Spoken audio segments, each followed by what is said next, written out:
నమస్తే welcome to 69 TV నేను సుమంజలి ముందుగా బులెటిన్ లోని హెడ్లైన్స్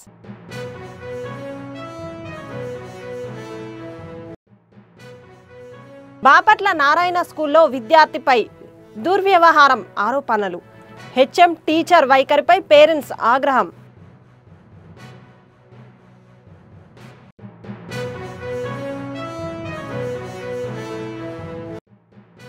మధుమేహం వేగంగా పెరుగుతోంది యాంత్రిక జీవన శైలి ఆహారపు అలవాట్లే కారణమని Jayanthi super speciality MD doctor Sharath Chandra హెచ్చరిక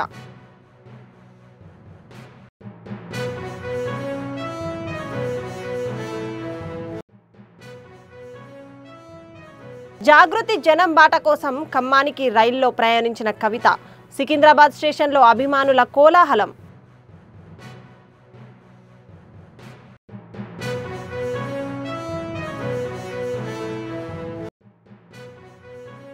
₹30,000 లంచం తీసుకుంటూ రెడ్ హ్యాండెడ్గా పట్టుబడ్డ ఎస్ఐ పరుగు తీసిన రాజేష్ వ్యవసాయ పొలాల్లో ఏసీబీకి పట్టువేత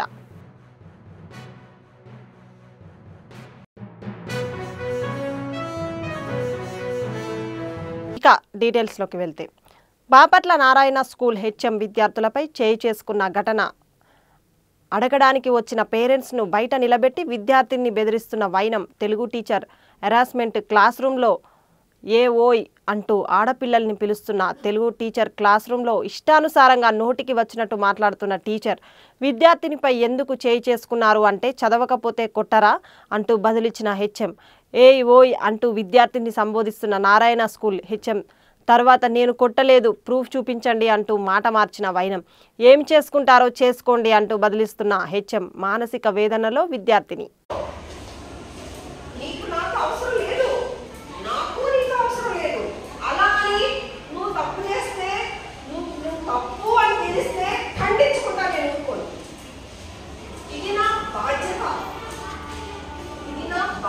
తప్పేం చేసింది మేడం తప్పేం చేసింది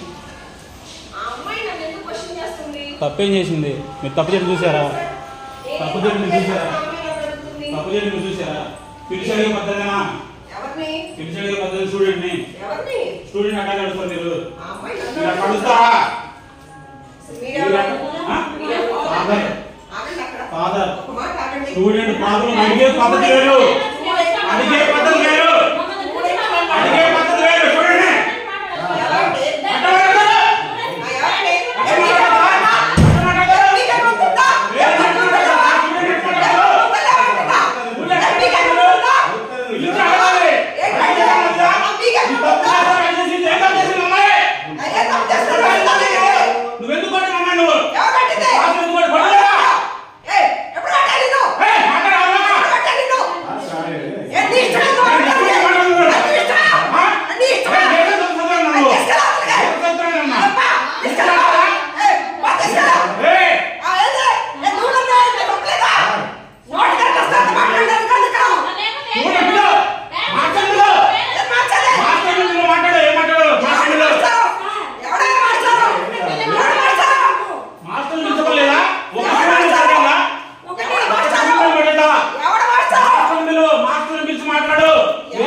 ధాన్యం కొనుగోలు జరిగిన 24 గంటల్లో రైతు ఖాతాల్లో నగదు జమ రైతుల అనుభవాలు ఉంగుటూరులో పత్తిపాటి సుబ్బారావు భీమడోలు నీలం త్రిమూర్తులు నా పేరు వాసంశెట్టి గోవిందరాజ్ అండి మాయరటప గ్రామం మండపేట మండలం బిఆర్ అంబేద్కర్ కోనసీమ జిల్లా నేను 150 క్వింటాలు అమ్మానండి ఆలిన డబ్బులు 24 గంటల లోపల నాకు 3 లక్షల డబ్బులు వచ్చినాయండి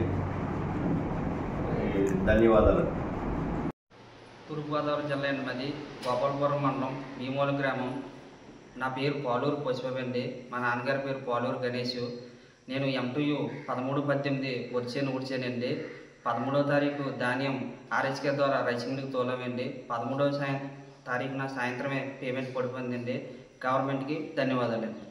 హైదరాబాద్ యాంత్రికంగా మారిన జీవన శైలి ఆహారపు అలవాట్ల నేపథ్యంలో మధుమేహ బాధితుల సంఖ్య పెరుగుతోందని జయంతి సూపర్ స్పెషాలిటీ ఆసుపత్రి ఎండి డాక్టర్ శరత్ చంద్ర తెలిపారు.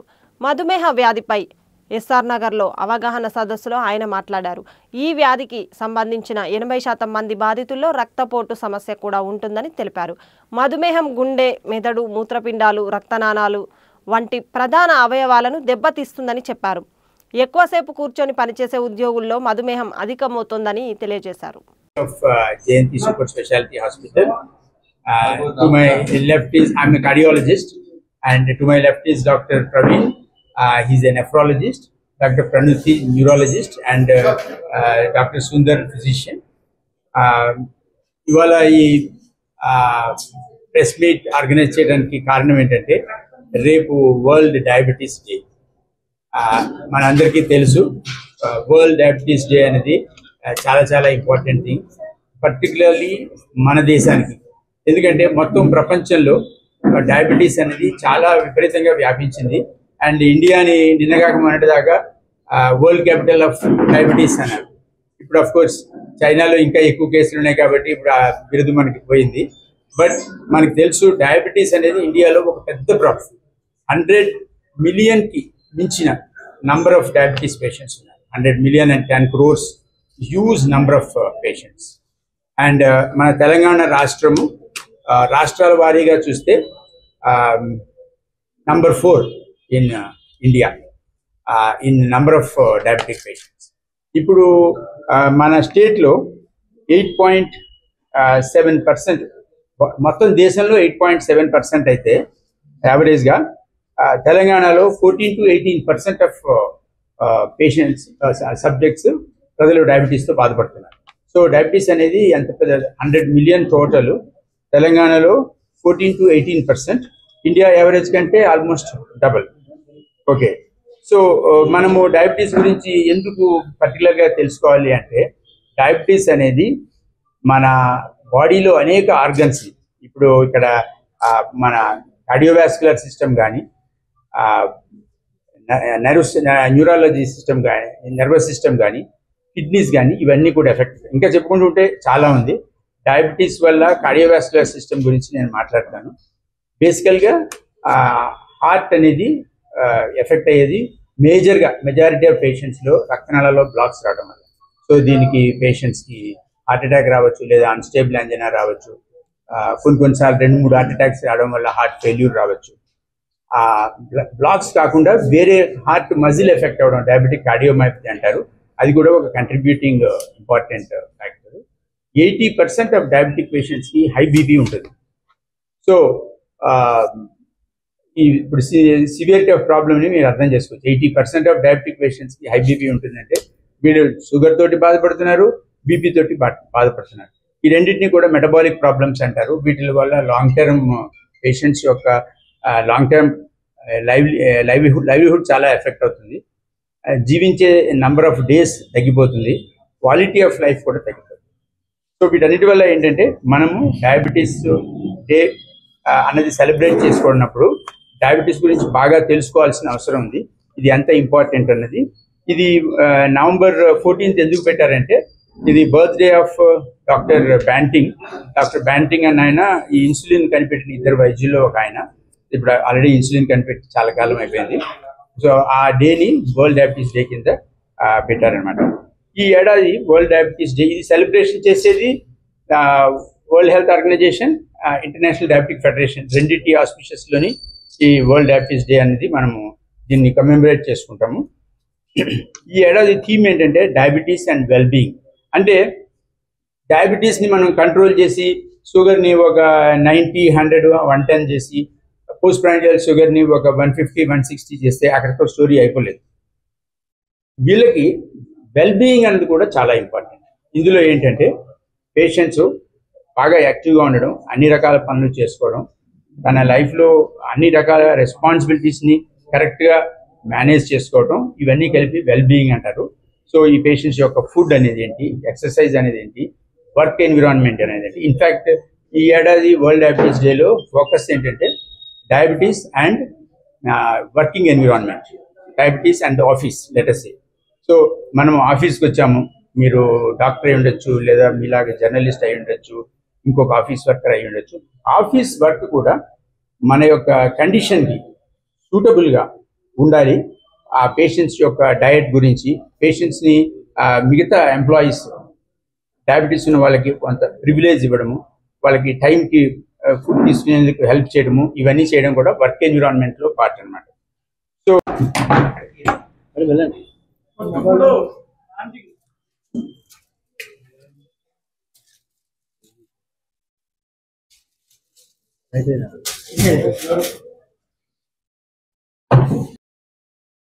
ఇక్కడ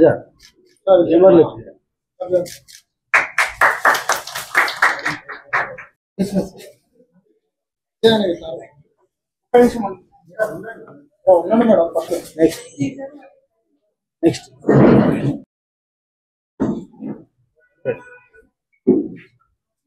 నెక్స్ట్ ఓకే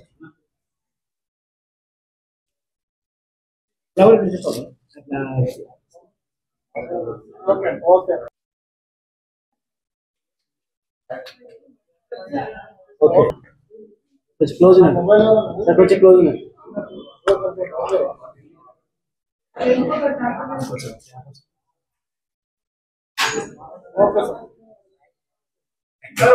ఖమ్మంలో నిర్వహించే జాగృతి జనం బాట కార్యక్రమానికి జాగృతి అధ్యక్షురాలు కవిత సికింద్రాబాద్ రైల్వే స్టేషన్ నుండి బయలుదేరారు.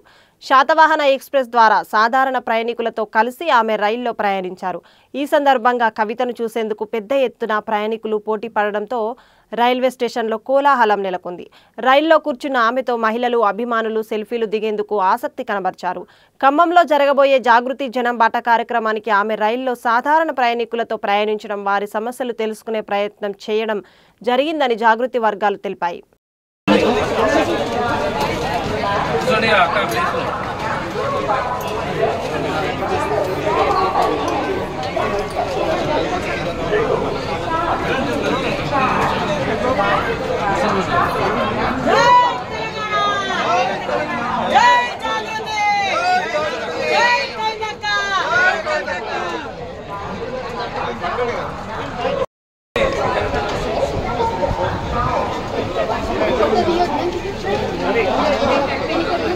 మీరే ఉన్న కానీ కామన్ పబ్లిక్ పెట్టండి, కామన్ పబ్లిక్ ఉన్నారు.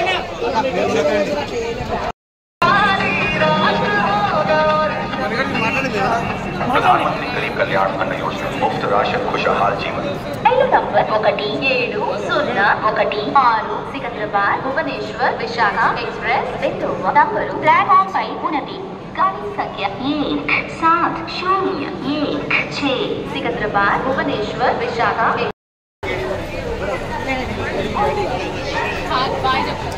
₹30,000 లంచం తీసుకుంటూ ఏసీబీ అధికారులను చూడగానే పరుగు లంఘించుకున్న ఎస్ఐ, పారిపోతున్న ఎస్ఐను అధికారులు వ్యవసాయ పొలాల వద్ద పట్టుకున్నారు. విషయం తెలుసుకున్న స్థానికులు టపాకాయలు కాల్చి సంబరాలు చేసుకున్నారు. మెదక్ జిల్లా టెక్మాల్ పోలీస్ స్టేషన్పై దాడి చేసి ₹30,000 లంచం తీసుకుంటున్న ఎస్ఐ రాజేష్ను ఏసీబీ అధికారులు రెడీ హ్యాండెడ్గా పట్టుకున్నారు. ఏసీబీ అధికారుల నుండి తప్పించుకొని పారిపోతున్న రాజేష్ను చేజ్ చేసి గ్రామ శివారులో ఉన్న వ్యవసాయ పొలాల వద్ద పట్టుకున్నారు. ఎస్ఐ రాజేష్ ఏసీబీ అధికారులకు చిక్కడంతో గ్రామ ప్రజలు టపాకాయలు కాల్చి సంబరాలు చేసుకున్నారు.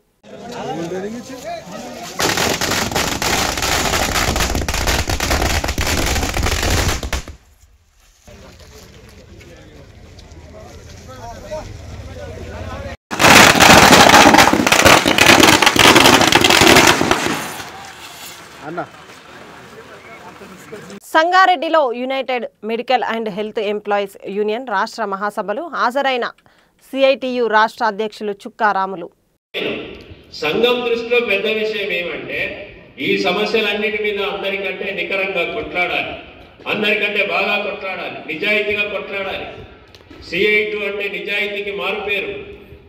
ఇవాళ సిఐటి నాయకులు కార్మికుల పక్షాన నిలబడి నిజాయితీగా పోరాడే నాయకులుగా ఉండాలి. ఆ రకంగా మన సంఘాన్ని తీర్చిదిద్దుకోవాలి. ఈ సంఘం బలోపేతమైతే కోట్ల మంది, లక్షల మంది ఇవాళ కార్మికులు దీనివల్ల లాభం జరిగే అవకాశం ఉంటుంది, హక్కులు కాపాడేటువంటి అవకాశం ఉంటుంది. ఆ రకంగా మనం ఈ విధానాలకు వ్యతిరేకంగా కొట్లాడాలి. నేను ఒక మాట చెప్పి ముగిస్తాను. ఇవాళ రాష్ట్ర ప్రభుత్వం యొక్క వైఖరి ఏముంది? దీనికి భిన్నంగా లేదు. కేంద్రంలో ఉన్నటువంటి ప్రభుత్వాన్ని రాజకీయంగా వ్యతిరేకిస్తున్నారు. ఇక రేవంత్ రెడ్డి ప్రభుత్వం, కాంగ్రెస్ ప్రభుత్వం ఏర్పడి 2 సంవత్సరాలు అయింది. గతంలో కేసీఆర్ ప్రభుత్వం ఉంది. కేసీఆర్ ప్రభుత్వం అమలు చేసిన విధానాలకు ఇప్పుడు రేవంత్ రెడ్డి ప్రభుత్వం అమలు చేస్తున్న విధానాలలో మౌలికంగా ఏం తేడా మనకు కనబడతలేదు. కార్మికులు ఉద్యోగుల విషయంలో రెండు ప్రభుత్వాలను ఒకటే దారిగా ఇవాళ మనం చూస్తున్నాం. ఇచ్చిన ఏ ఒక్క హామీ అమలు కావట్లేదు. స్కీమ్ వర్కర్ల విషయంలో మొదలుకుంటే ప్రభుత్వ ఉద్యోగుల వరకు వాళ్ళ జీతాలు సర్వీస్ కండిషన్స్ మెరుగుపరిచి వాళ్ళ సమస్యలు ఏంటో తెలుసుకుందాము అనే ప్రజాస్వామ్య దృక్పథం కూడా లేదు. గతంలో కేసీఆర్ ఏం చేసేవాడు? ఎవరైనా ఆందోళన ధర్నాలు చేస్తే మీరు ధర్నాలు చేసి స్ట్రైక్ చేస్తే నేను వింటున్నా, మీరు ముందు స్ట్రైక్ ఆపేసుకొని రమ్మని కదా మనకు చెప్పింది. కేసీఆర్ వెహికల్ మనం చూసాం కదా. అట్లాగే మీరు ధర్నాలు చేస్తే కాదు, డిమాండ్లు చేస్తే కాదు, మీరు వచ్చి వినతి పత్రాలు ఇచ్చుకొని మాతో మాట్లాడాలి. అంటే మేము ఇచ్చేవాళ్ళం, మీరు తీసుకునేవాళ్ళం. ఇది ఆనాడున్న ప్రభుత్వం యొక్క వైఖరి. మరి ఈ ప్రభుత్వం ఏ రకంగా ఆలోచిస్తుంది ఉద్యోగుల కార్మికుల పక్షాన? మొన్న ఈ మధ్యకాలంలో రేవంత్ రెడ్డి మన ప్రభుత్వ ఉద్యోగులందరూ కలిసి మాకు జీతాలు సౌకర్యాలు ఏవో కొన్ని డిమాండ్లు పెడితే ఏం చేస్తారా, నన్ను కోసుక తింటారా అంటున్నాడు. నువ్వెందుకయా కోసుక తినడానికి? కోసుక తినాలనుకుంటే ప్రజలకు చాలా జంతువులు ఉన్నాయి. నువ్వు జంతువు కాదు కదా, నువ్వు ముఖ్యమంత్రి పరిపాలన చేయాలని చెప్పి కదా నేను సింహాసనం మీద కూర్చోమని చెప్పింది ప్రజలు. ఆ మాట మాట్లాడొచ్చా? ఇంకో మాట చెప్తున్నాడు, సరేనయ్యా మరి మీకు ఇన్ని కష్టాలుంటే ఓ పెద్ద సభ పెడతాడట ఆయన. ఓ 10 లక్షల మందిని పిలిచి సభ పెడతాడట. మిమ్మల్ని కూడా పిలుస్తాం, మీ నాయకుల్ని కూడా పిలుస్తాం, మీరు కూడా రండి, అక్కడ ప్రజలను అడుగుదామంటుండు. ఏమని అడుగుతాడట? ఏమయ్యా వృద్ధాప్య పింఛన్లు మానేయాలనా, రైతు బంధు మానేయాలనా? ఇదేదో సామెత ఉంది కదా, చాట్లో తౌడు పోసి కుక్కల కొట్లాడ పెట్టినట్టు ఉండదు పద్ధతి. ఇట్లా మాట్లాడొచ్చా ఎన్నికైన ముఖ్యమంత్రి? ఈ సమస్య లేదో నాయకుడిని పిలువు, కూర్చో, చర్చించు, ఎప్పుడు పరిష్కారం చేస్తావు చెప్పు. అంటే నా దగ్గర ఆదాయం లేదు, వచ్చిందంతా వడ్డీలో కట్టడానికే సరిపోతుంది. అంత అమాయకుడు వారు. కాంగ్రెస్ పార్టీకి రాష్ట్ర అధ్యక్షుడిగా ఉన్నావు కదా, రాష్ట్ర అధ్యక్షుడిగా ఉండి పార్లమెంట్ సభ్యుడిగా ఉండి ఏమీ తెలియకుండానే మేనిఫెస్టో తయారు చేసినావా? ఏమీ తెలియకుండానే ఆ రోజు ప్రజల దగ్గరికి పోయి వాగ్దానాలు చేసినావా?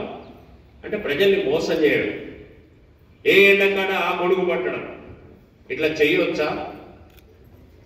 ఇది మన రాష్ట్ర ప్రభుత్వం యొక్క వైఖరి. కాబట్టి ఈ రాష్ట్ర ప్రభుత్వం కూడా ప్రజా సంక్షేమం పట్ల ఒక కొత్త దృక్పథము ఈ ప్రభుత్వం దగ్గర లేదు. ఇవాళ ఈ ప్రభుత్వం కూడా కార్పొరేట్ల వైపు ఆలోచిస్తుంది.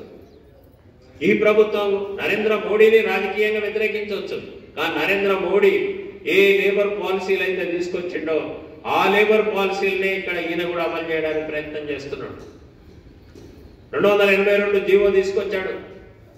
షాప్స్ అండ్ ఎస్టాబ్లిష్మెంట్ చట్టానికి సవరణ పెట్టాడు. 10 గంటల పని గంటలు 10 గంటల వరకు చేయొచ్చు అని చెప్పి చెప్తున్నాడు. అక్కడ మోడీ చెప్తుంది అదే కదా, 8 గంటల పని కాదు 12 గంటలు పని చేయాలంటుంది కదా. ఇంకా పెట్టుబడిదారులు బరిదెగించి పేపర్లలో స్టేట్మెంట్లే ఇస్తున్నారు కదా, 16 గంటలు పని చేయాలని ఒక ఆయన చెప్తాడు. ప్రజలతోటి హేళన చేయడం, ప్రజల్ని కించపరచడం, ఈ పద్ధతి ఉంటే దీనికి వ్యతిరేకంగా నిలబడాలి కదా. ఈ దేశంలో ఒకే ఒక్క రాష్ట్ర ప్రభుత్వం, కేరళలో ఉండేటువంటి పినరై విజయన్ ముఖ్యమంత్రిగా ఉన్నటువంటి వామపక్ష ప్రభుత్వం తేల్చి చెప్పేసింది, మా రాష్ట్రంలో కొత్త లేబర్ విధానాన్ని, లేబర్ కోడ్స్ మేము అమలు చేయము, మా ప్రభుత్వాన్ని నువ్వు రద్దు చేసుకున్నా పర్వాలేదని చెప్పారు. నువ్వు ఎందుకు చెప్పుకోవట్లా? ఇవాళ కార్మికుల పక్షాన్ని ఎవరున్నారో అర్థమవుతుంది కదా. అందరూ సాష్టాంగ పడి నమస్కారం చేస్తున్నారు. ఎవరైనా రాష్ట్ర ప్రభుత్వం ఎక్కువ కంపెనీలు తీసుకొచ్చి ఎక్కువ భూములు ఒట్లేసి వాళ్ళకి మంచినీళ్ళు ఇచ్చి వాళ్ళకి కరెంట్ ఇచ్చి వాళ్ళకి టెలిఫోన్ సౌకర్యం పెట్టి వాళ్ళకి బస్సులు వేసి అన్ని చేసిన తర్వాత పర్మనెంట్ ఉద్యోగాలు ఉన్నాయి. ఆ పర్మనెంట్ కాకుండా ఇచ్చేటువంటి ఉద్యోగాలలో కార్మికులకు యూనియన్ పెట్టుకుని హక్కు ఇస్తున్నాడా? అక్కడ ఏమైనా వేతనాలకు సంబంధించిన గ్యారెంటీ ఏమైనా ఇస్తుందా? ఏ ప్రభుత్వం ఇవ్వట్లేదు.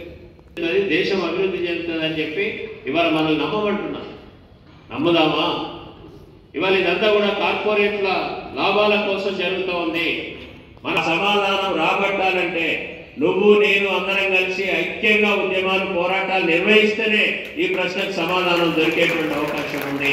ఆ పోరాటాల మార్గంలో ఇవాళ మనం కార్మికులంగా రోజువారీ సమస్యల మీద సతమతం అవుతుంటాం. మనం రూపాయి అలా పైసల కోసమో, ఒక పర్మనెంట్ కోసమో, లేకపోతే ఒక జీవన వృత్తి కోసమో కాదు. శ్రామికుడే పాలకుడుగా రావాల్సిన అవసరం ఉంది. శ్రామికులు అడుక్కునే వాళ్ళు కాదు, సంపద సృష్టికర్తలు. ఆ సంపద సృష్టికర్తలే ఈ సమాజాన్ని కూడా నడిపేటువంటి చోదక శక్తులుగా ఉండాలి. అట్లాంటి వ్యవస్థ రావాలని CI2 కోరుకుంటా ఉంది. అందుకని CI2 నిబంధన మెరుగుపడాలంటే శ్రమ దోపిడీ అనేది సమాజంలో ఉండకూడదు. శ్రమ దోపిడీ లేనటువంటి ఒక కొత్త సమాజాన్ని, నూతన సమాజాన్ని ఏర్పాటు చేయడమే CI2. విశాఖలో CII భాగస్వామ్య సదస్సుతో రాష్ట్రానికి 14 లక్షల కోట్లు పెట్టుబడులు, 14 లక్షల ఉద్యోగాలు వస్తున్నాయని రాష్ట్ర cooperative oil seeds growers federation chairman, Visakha జిల్లా తెలుగుదేశం పార్టీ అధ్యక్షులు గండి బాబ్జీ అన్నారు. జిల్లా తెలుగుదేశం పార్టీ కార్యాలయంలో జరిగిన విలేకరుల సమావేశంలో ఆయన మాట్లాడుతూ 613 ఒప్పందాలు జరిగాయి. అందులో 100 సంస్థలు విశాఖ చుట్టూ వస్తున్నాయి. చంద్రబాబు, లోకేష్ కష్టంతో ఎన్నో పరిశ్రమలు రాష్ట్రంకు వస్తున్నాయి. భాగస్వామ్య సదస్సు మీ అందరి సహకారంతో, ప్రభుత్వ సహకారంతో మా నాయకులు చంద్రబాబు నాయుడు గారు, లోకేష్ గారు, అట్లాగే పవన్ కళ్యాణ్ గారు విశేష చేసి ప్రపంచంలో ఉన్న సుమారు 50 దేశాల నుంచి ప్రతినిధులు రప్పించి ఈ భాగస్వామ్య సదస్సు దావోస్ కన్నా మించి బ్రహ్మాండంగా జరిపించి ఈ దేశంలోనే ఆంధ్రప్రదేశ్ ఊహాన్ని చేసినందుకు ముఖ్యంగా మా నాయకులకు, ప్రభుత్వానికి, మీకు అందరికీ కూడా నమస్కారాలు తెలియజేసుకుంటూ, మరి ఈ సందర్భంగా మన రాష్ట్రంలో ఉన్న పరిస్థితులు ఏమిటి, ఎన్ని ఒప్పందాలు అయ్యాయి, ఎన్ని పరిశ్రమలు వస్తున్నాయి, ఎన్ని ఉద్యోగాలు వస్తున్నాయని చెప్పి ఇప్పటికే మీకు చాలా మందికి ఇన్ఫర్మేషన్ ఉండే ఉంటుంది. మళ్ళా ఒకసారి మళ్ళీ ప్రజలు ఎప్పుడూ కూడా ఈ రోజు మాట్లాడింది 3 రోజుల తర్వాత మళ్ళీ మర్చిపోతారు. మనం ఏం చేసినా అది మానవ సహజం. సో అందువల్ల మరొకసారి ప్రజల దృష్టికి ఈ విషయాలన్నీ జ్ఞాపకం చేద్దామని, ఈ ప్రభుత్వాన్ని సహకరించాలని మీ ద్వారా మరొకసారి కోరుతున్నాను. ముఖ్యంగా ఈ సదస్సు మన రాష్ట్రంలో సుమారు 613 ఒప్పందాల ద్వారా 13,25,716 కోట్ల పెట్టుబడులు వచ్చినట్టు ప్రభుత్వం అంచనా వేసింది. దీని ద్వారా సుమారు 16,13,188 ఉద్యోగాలు రావడానికి అవకాశం ఉందని చెప్పి ఈ లెక్కలు ఈ లెక్క ద్వారా తెలియజేస్తున్నాం. ఇవి లెక్కలు కాదు, ఇవి పక్కాగా అమలు జరిగే ప్రాజెక్టులు. గతంలో ప్రభుత్వం ఒకసారి ఇక్కడ విశాఖపట్నంలో సదస్సు నిర్వహించింది. 10 లక్షలు వస్తాయి, 15 లక్షలు వస్తాయని చెప్పారు. ఒక్క ప్రాజెక్ట్ కూడా ఎక్కడా మొదలుపెట్టిన దాఖలాలు లేవు. సరికదా ఈ విశాఖపట్నంలో ఉన్న ఐటీ కంపెనీలు 5, 6 చిన్న పెద్ద ఉంటే ఈ కంపెనీలన్నీ కూడా హైదరాబాద్ తరలిపోయే పరిస్థితి కల్పించి ఆ బిల్డింగ్లన్నీ కూడా ఇదేదో రాజధాని పెడదాం అనే ఉద్దేశంతో మొత్తం అంతా కూడా ఐటీ పరిశ్రమలు ఖాళీ చేసే సంగతి మీ అందరికీ తెలిసిందే. తద్వారా ఎంతో మంది ఉద్యోగాలు కోల్పోయారు. హైదరాబాదు, బెంగళూరు, చెన్నై వెళ్లి మళ్ళీ అక్కడ ఉద్యోగాలు సంపాదించుకోవడం కోసం ప్రయత్నం చేసి చాలా ఇబ్బందులు పడ్డ సంగతి మీకు తెలిసిందే. అందువలన అటువంటి పరిస్థితి రాకుండా ఇప్పుడు మేము పెట్టిన సదస్సు ద్వారా పక్కాగా అమల్లోకి వచ్చిన ప్రాజెక్టుల గురించి చెప్తున్నాము. ఇప్పుడు మీకు గూగుల్ శంకుస్థాపన చేసింది డేటా సెంటర్, అట్లాగే అదాని కూడా ఉంది. అదానితో పాటు ఇంకా మిగతా 2 సెంటర్లు, అవి కొత్త సెంటర్లు కూడా వచ్చాయి. వాటిని కూడా మరి ఈ మధ్యనే శంకుస్థాపన చేయడానికి రెడీగా ఉన్నాయి. ముఖ్యంగా మీకు తెలుసు, ఇది ఈజ్ ఆఫ్ డూయింగ్ బిజినెస్ అనే దానికన్నా స్పీడ్ ఆఫ్ డూయింగ్ బిజినెస్ అనే పద్ధతిలో ఈ రాష్ట్రం పనిచేస్తా ఉంది. ఎవరు బిజినెస్ పెట్టాలన్నా ఇమీడియట్ గా 1 వే 1 డిస్క్ లోనే అన్ని పర్మిషన్లు ఇప్పించేసి ఈ పరిశ్రమను స్థాపించాలనే ఉద్దేశంతో పనిచేస్తుంది. మరి ఇందులో భాగంగానే అన్ని ప్రాంతాల్లో కూడా రకరకాల పరిశ్రమలు తీసుకొచ్చి ఆ ప్రాంతానికి సరిపడా పరిశ్రమలు ఏర్పాటు చేయాలనే ఉద్దేశంతో, ఉదాహరణకి మనం రాయలసీమలో తీసుకుంటే నాడు జూనియర్ వ్యాలీ పెట్టారు. మైక్రోసాఫ్ట్ వంటి టెక్ ఒకటి హైదరాబాద్ తీసుకొచ్చి అభివృద్ధిలో రాష్ట్రాన్ని ముందుంచిన సంగతి మీ అందరికీ తెలిసిందే, చంద్రబాబు నాయుడు గారు. ఆ విధంగా ఈరోజు ఎనర్జీ, సింతా ఒకటి, సీల్ ఒకటి, బొందాడ, ఆస్థా, అదాని, జేఎస్డబ్ల్యూ, టాటా, అయానా ఇన్ని కంపెనీలన్నీ కూడా రెన్యూవబుల్ ఎనర్జీగా అక్కడ స్టార్ట్ చేయాలని రాయలసీమలో పెట్టడానికి ప్రయత్నం చేస్తా ఉన్నారు. దీని ద్వారా సుమారు ఆ ప్రాంతంలో విపరీతమైన ఉద్యోగ అవకాశాలు దొరుకుతాయి. దాని ద్వారా కాకుండా అనంతపురంలో బ్రైట్ ఫ్యూచర్ మీకు తెలుసు గ్రీన్కో వాళ్ళు పెట్టారు. గ్రీన్కో తర్వాత అతిపెద్ద ప్రాజెక్ట్ గ్రీన్కో వాళ్ళది సుమారు 25,000 ఎకరాల్లో. అది రెన్యూబుల్ ఎనర్జీ అంటే మీకు తెలుసు, ఒక వాటర్ ఒక డ్యామ్ ద్వారా నింపి మళ్ళీ దాన్నే రీసైకిల్ చేసి ఎనర్జీ సప్లై చేస్తారు. దాన్నే కూడా స్టోరేజ్ కూడా పెట్టడానికి అవకాశం కొత్తగా పెట్టారు. అది ఇంతకుముందు ఎప్పుడూ లేని విధంగా స్టోరేజ్ పవర్ కూడా ఇప్పుడు మనకి అందుబాటులోకి వస్తుంది త్వరలోనే. దాని ద్వారా కరెంటుకి ఎప్పుడూ లేని సమస్య లేకుండా ఈ రాష్ట్రంలో చేయాలని చంద్రబాబు నాయుడు గారు ఆలోచనతో ఉన్నారు. గతంలో మీకు తెలుసు, మరి 19లో మరి జగన్ గారు అధికారంలోకి వచ్చిన వెంటనే ఏవైతే కొన్ని పవర్ కంపెనీలు అగ్రిమెంట్లు తీసుకొని ఈ రాష్ట్రానికి సర్ప్లస్ పవర్ తీసుకురావాలని ప్రయత్నం చేశారో చంద్రబాబు నాయుడు గారు, ఆ రోజు రివర్స్ టెండరింగ్ పేరుతో మొత్తం ఆ రోజున్న 10,000 కోట్ల రూపాయల టెండర్లన్నీ కూడా రద్దు చేసి వాళ్ళు అధికారంలో ఉన్నంతసేపు కూడా సుమారు యూనిట్ 10 రూపాయలు, 8 రూపాయలు, 12 రూపాయలు కూడా ఇచ్చి కొని ఈ రాష్ట్రానికి పవర్ ద్వారానే సుమారు 1,00,000 కోట్ల దాకా అప్పులు చేసి ఈ పవర్ కొనడం మనందరికీ తెలిసిందే. సో ఆ రోజు ఆ కంపెనీలు కానీ మనం యథావిధిగా కొనసాగిస్తే ఈవేళ మనం ఇంత పవరు అక్కడి నుంచి ఇక్కడి నుంచి మనం కూడా కొంత ఇబ్బంది పడి తెచ్చుకున్న పరిస్థితి వచ్చింది. ఇప్పుడిప్పుడే మనం పవర్ సర్ప్లస్ లోకి ఇవన్నీ కూడా ఈ సోలార్ ఇవన్నీ కూడా విండ్ ఇవన్నీ మనం స్టార్ట్ చేస్తున్నాం కాబట్టి త్వరలోనే మనమే పవర్ అమ్మే పరిస్థితికి వస్తాం. అందువలన ఆ రోజున్న పరిస్థితిని గమనించుకునే ఈరోజు మన నాయకులు ఇవన్నీ కూడా ఎనర్జీ సెక్టార్లో ఇవాళ సోలార్ని మోస్ట్ విండ్ అండ్ సోలార్ని బాగా ఎంకరేజ్ చేస్తున్నారు. ఎవరైనా సోలార్ ఒక పవర్ ప్లాంట్ పెట్టుకుంటే ఇవాళ ప్రైవేట్కి అమ్ముకోవడానికి అవకాశం కూడా కల్పించారు. ఈ గవర్నమెంట్ పీపీపీ ద్వారా ఇంతకుముందు గవర్నమెంట్ పీపీపీ ఇచ్చినే పెట్టేవారు power plants, solar power plants. కానీ ఈ రోజు ఎవరైనా మీకు అందుబాటులో ఉన్న కంపెనీలు. శాసనసభ స్పీకర్ గడ్డం ప్రసాద్ కుమార్ శాసన మండలి చైర్మన్ గుత్తా సుఖేందర్ రెడ్డితో కలిసి అసెంబ్లీ ఆవరణలోని శాసన మండలి మరమ్మత్తు పనులు పరిశీలిస్తున్న ముఖ్యమంత్రి రేవంత్ రెడ్డి గారు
బులెటిన్ ముగించే ముందు హెడ్లైన్స్ మరోసారి.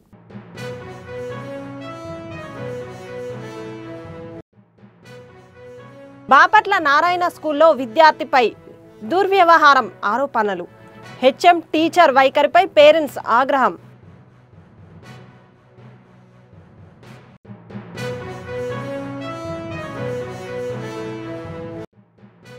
మధుమేహం వేగంగా పెరుగుతోంది. యాంత్రిక జీవన శైలి, ఆహారపు అలవాట్లే కారణమని Jayanthi super speciality MD doctor Sharath Chandra హెచ్చరిక.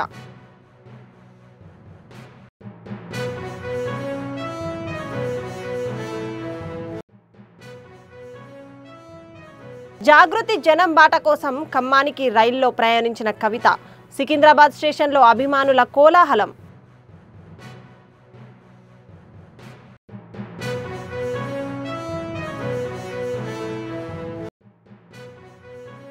$30,000 లంచం తీసుకుంటూ రెడ్ హ్యాండెడ్గా పట్టుబడ్డ ఎస్ఐ. పరుగు తీసిన రాజేష్. వ్యవసాయ పొలాల్లో ఏసీబీకి పట్టువేత.